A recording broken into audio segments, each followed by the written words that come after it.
Sure. I just want everybody to maybe be aware that in the next council meeting, the main issue for discussion is the Lama Master Plan, which has not been looked at for years and years and years, and it's outdated and needs to be looked at. So if you see, if you want to have any input, please talk to your representative, like for me, for example, because the approach is going to be, let's look at the Lama plan from the perspective of our mission statement and who we are. So nothing is going to be decided, it doesn't seem to me. It's very deep discussion into it. But if any of you have an urgent input, this is the time to call either the CM representative, and I know I shared stuff with Miriam because she's going to represent the board. So, like, for example, I have few things that in my opinionated opinion are urgent to look at, such as a wheelchair ramp between the portal and the dome. And I got really hung on hitting the prayer dome and the wash house for year-round use. So like, I'm just giving those as an example of my input, but it's a time for everybody who is not participating in council meeting to stay tuned to that and give your input. And another thing is that from what I hear, or from what we hear, at this point, all 8 of residents are considering another winter, and there are 4 to 8 interested stewards, 4 to 8, 4 of whom seems quite serious about it. So, inshallah and alhamdulillah, it would be a bigger resident group comes this winter. Okay. Awesome. Thank you, Reed. Is that it? Are you complete? Okay. So I told y'all that I lost all my data on these meetings. I was really bummed because I had taken notes all along, and Sadiq sent me from last time. But if anybody has any additional, show them my way. But I got to thinking, we've been talking about how do we redefine different roles, the resident roles, the trustee roles, the CM roles, and all of that. And that's what had me asking the question, what is the Heart of Lama? I mean, what is it? And some of y'all have spoken to that, but I'd like to know more, and I genuinely am interested. Fatima felt it was contained in the mission statement, but is that, and I'm not saying there's only one either, there may be more than one. So whether you got it before the meeting, whether it's just coming to you, or whether during the little visualization thing, what is the Heart of Lama to you? Well, during the practice, I was trying to think of all of my impressions. And the things that touched me most, and this is in the very early days, was when we actually got a real consensus that wasn't political. I mean, you could say that consensus or somehow decision-making is political, but there was something about, and there were often decisions made that, they were nominally consensual, but there were these few times, whether they had to do with membership or some kind of a decision, when it really was a meeting of hearts. Now, I've never been in Heart Club because that happened quite a long time after I left. So, but I have a sense of what Irit was talking about. But I've experienced that in business meetings when we would decide whether somebody could stay or not. and they were sort of wide open, and we could just ask about any question we wanted. And so I guess a non-political consensus, which is not easy, is one part of it. The possibility of that, because what it is really it's a manifestation, in my mind, of a state of community, which is not just a social form or a physical form, but there's something about a group consciousness that arises at such moments. And I just found it very moving when it happened. Thank you.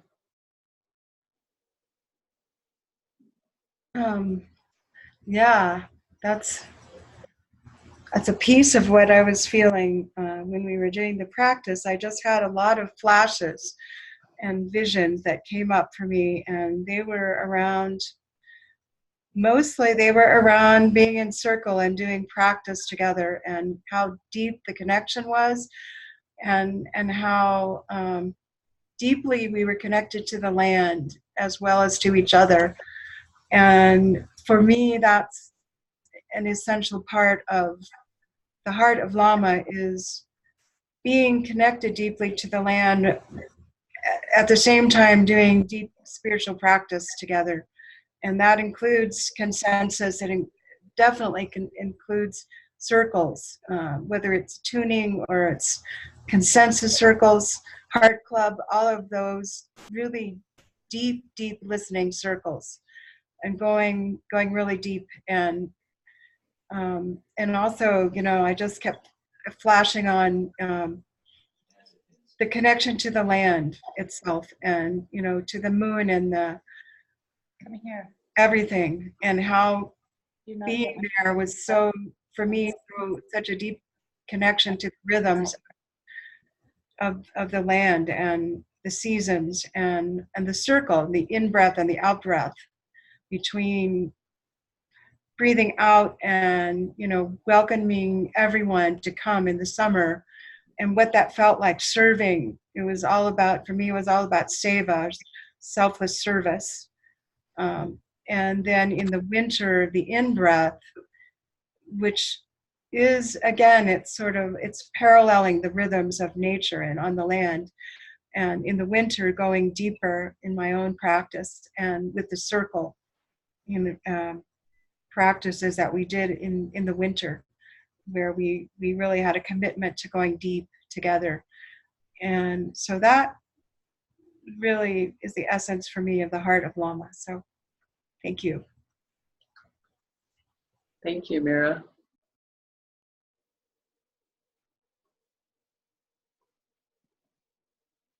Yes, this is Barda.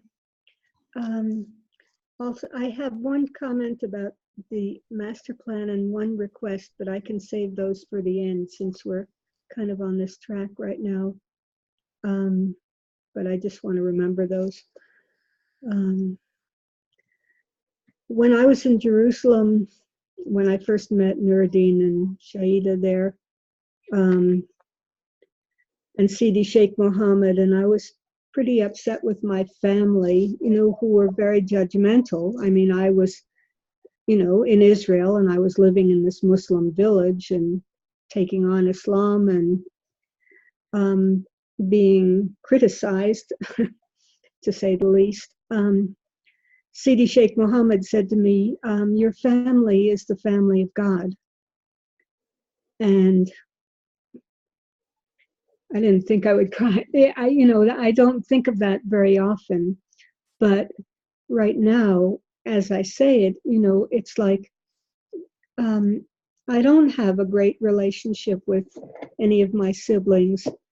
And I have more continuity pretty much with all of you with like 40 years than anybody, than even at my high school reunion, there was people like each other, say hello, there's deep connections, but the kind of connections that people have already spoken of, the sense of intimacy, the sense of being able to work through struggles,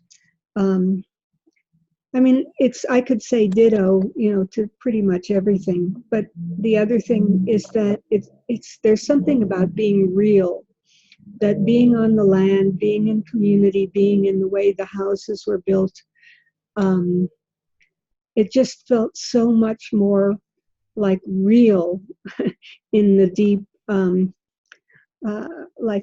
the Gurdjieff title, Life is Real Only Then When I Am.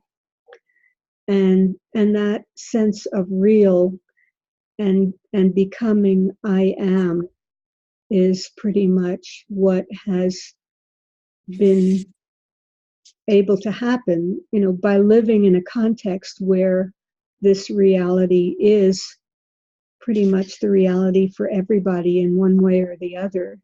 It becomes alive for all of us so that we all have the opportunity to live and to grow into that.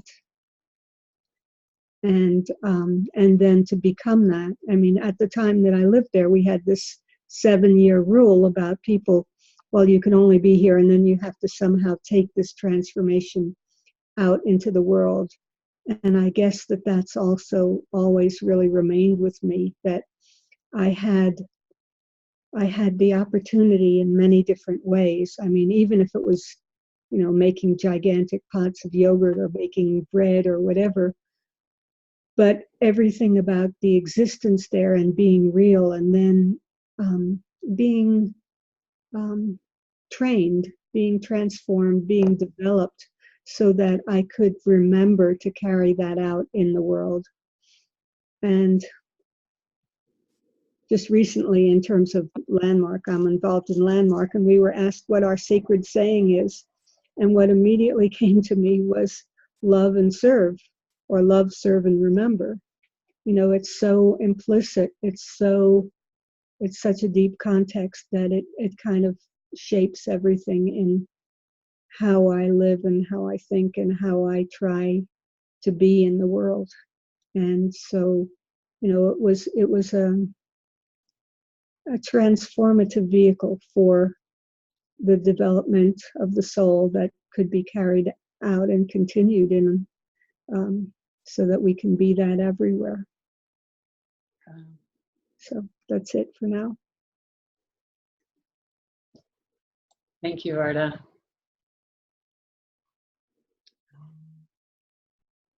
What to use the Heart of Lama? That's what they want now. They're probably waiting for you to say something. Who's talking? I just unmuted myself.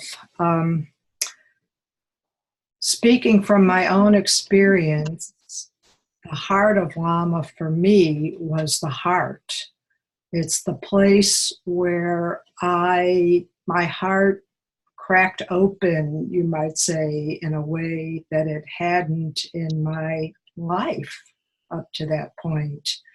It helped me transcend my own obsession with self and ego and my own personal needs, and kind of push past that to the concept of love and service. Service, really, for the first time. My path led me there. I just really feel like it was the perfect evolution for me. And I think it is for so many people. We do our things in the world, and we maybe go to college and get educated and have families, or however we manifest. But sometimes the spiritual self doesn't have an opportunity to be fed or developed in the world. And Lama is the temple of the heart, and also a sense of being grounded on the earth, being of the earth. honoring the earth. I remember, we all have those memories, those cold mornings and the building of the fires and survival level, really, if you want to look at it that way. And what skills I learned and people learn who would never have that experience. My daughter still talks about, the earth plane realities that we had to push through and master and embrace. So Lama is so much. I just feel like I'm always gushing kind of when I talk about Lama and talk in cliches in a way. So I'll just sum it up, the heart of Lama lives in the heart of all of us, I think, no matter where we are in the world. And that's miraculous. That is beautiful. That's a great gift. So thank you for posing the inquiry. Thank you for posing the inquiry. It's always wonderful. It's always uplifting to speak about Lama. I return to that space in a way that I just don't live in exactly in daily life. Thank you, Marigold. I just want to say that as I'm listening to all of us, I feel so deeply blessed and grateful for the experience of us as Lama. It's really, miraculous is a good word for it. Because when you look at the whole universe, very few people got to have that. And it's quite a blessing. Sure. Yeah, good. I'll just offer be here now. Those three words are deeply important to me and summarize a great deal for me. Oh, I know what you're getting. I just want to recall this saying that Herman Rednick repeated so often. He said, the essence of spirituality is practicality at all levels. And he really meant all levels. And it seems to me that without our knowing it, that became kind of an invocation for Lama Foundation to be practical at all levels, spiritual, earth plane, the trash, the garbage, the dishes, the wood and the water, and the practice, and the prayer, and the heart, all of those things, trying to find some level of practicality in each of those realms and integrate them. The first stationery that Lama had said across the bottom, a school for basic studies. And somehow that, for me, in my mind, that ties in with that saying that Herman said, that spirituality is the essence of spirituality is practicality at all levels.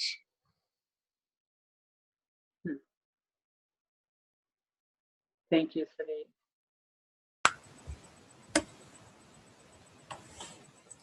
So, one of the things I find so amazing about these circles is that from my heart, I could have spoken many of the things that have already been spoken, that each really captured some unique essence that crossed through my heart mind while I was contemplating what is the heart of Lama. So rather than repeat all those things that I agree with, to bring forward that place for me where the heart of Lama really happened in the kitchen. And as not just the physical food, but the whole intention that we had to come together to receive nourishment, that we didn't have individuated kitchens, we had a common kitchen, which continually brought us back into the same room, into the same circular space to nurture ourselves and to pay attention to nurturing each other and to support ourselves through cooking food as well as cooking through our own processes and our own practices. And always having that viewpoint where we are willing to expand, to embrace that new viewpoint. And in business meetings, rather than decide on things because it was practical or because we had to get this done, that there was always this window where we were reflecting on the awakening of consciousness. And if we made this choice, would it support us to awaken our consciousness? And that was always our touchstone, our I want to say almost spear point or fence post that we worked around, that no matter what happened, positive or negative, that we were going to reflect upon it as how were we going to wake up through this experience. And the preciousness of the type of lifestyle where you're not necessarily caught up in worldly desires. You're not so much concerned about how much money you're going to make or how many hours you're going to work, but you have the opportunity to step back from all of that and reflect on what it means to do seva rather than work, and to really find your inspiration and to bring that part forward in all that you do. Thank you, Surya. Let me say one more thing, is that the words came to mind: a safe space for the heart.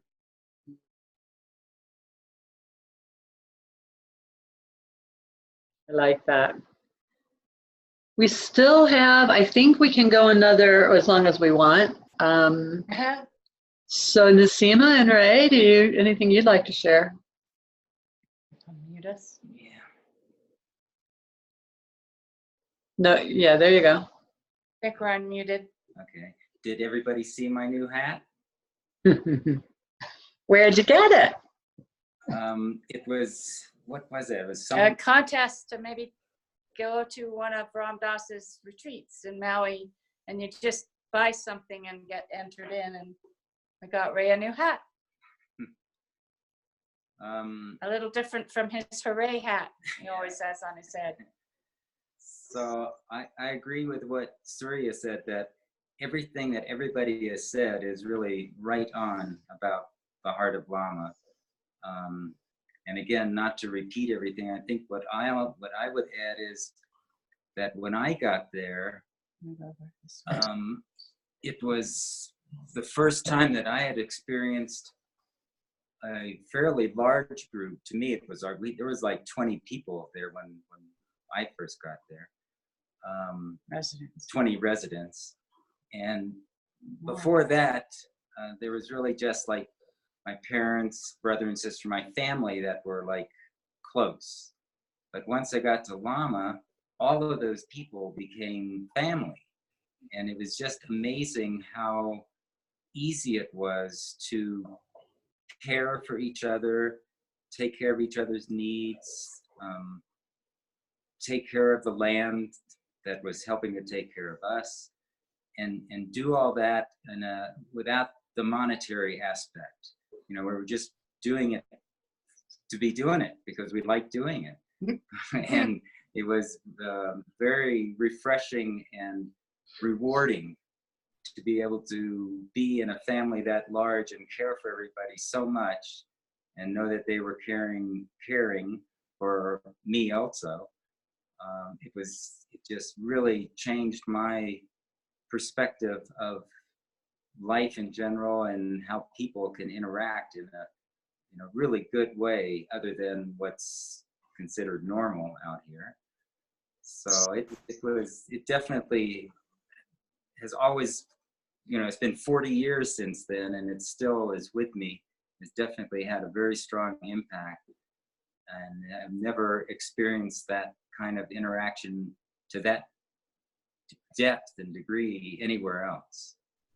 And it's really nice to go back there after all this time, and that essence is still there, that everybody there is doing just that, caring for each other, taking care of the land, taking care of Lama business, and it still continues on to a very high level, which is what's so nice about going back there so much. And so to me, it's like what I said earlier. It's an ever-changing circle of beings and beings, but there's a sameness, and the sameness is, for me, the heart of people caring for each other and serving each other and being very real. And you don't find it in very many other places. And so I feel like we're all so blessed. And I feel that too for this circle that we've created. I look forward to these Zoom meetings a lot every month. And I'm really grateful that we're doing this and that we really are the permanent people of Lama. We are the continuing members, and we hold that heart in all that we do. And I just feel so blessed to be part of this circle. Yeah. Thank you. Well, one time I was sitting out in front of the dewdrop, and a big Lincoln Continental comes blazing up. Literally, I'm sitting on the wall, and the dewdrop's only 10 or 15 feet in front of me, and it comes swerving up, goes past me towards the old kitchen, stops, and this guy gets out, and he runs around to the car, and he looks at me, and he goes, "Is this where the vortex is?" And I sat there, and I looked at him, and I said, "So that explains it."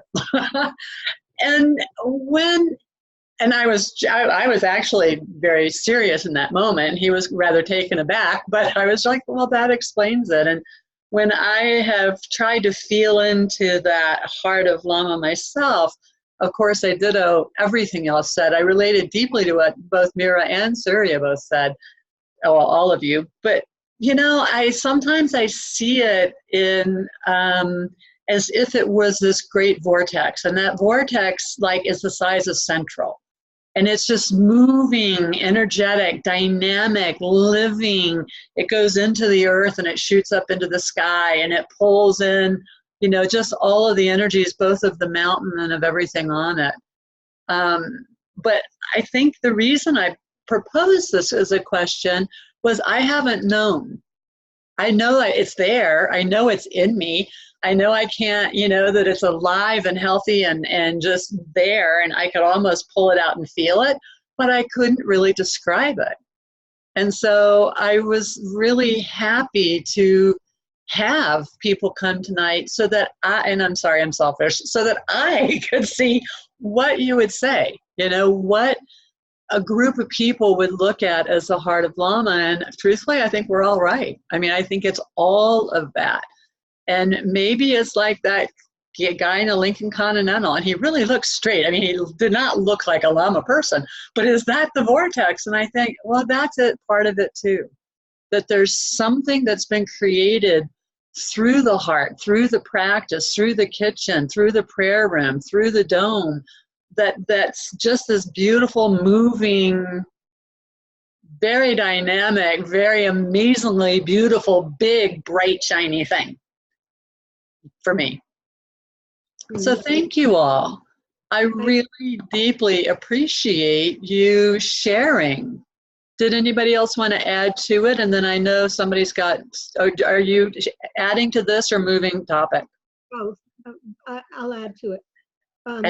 Just a memory came up of when Abe was a baby and I was carrying him on my back at night, in a backpack, and we were both looking up at the stars and walking on the path without a flashlight and seeing all the stars, the enormity of the stars.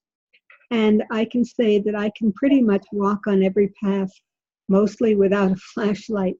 But there's something very deeply imprinted about that memory, and also about the Maqbara. We haven't mentioned the Maqbara, but and one of the things that was said about building the Dargah, despite my struggle with it, is that it would be some kind of beacon, some kind of radio signal, that holding that place up on the top of the hill was part of the energy that has helped.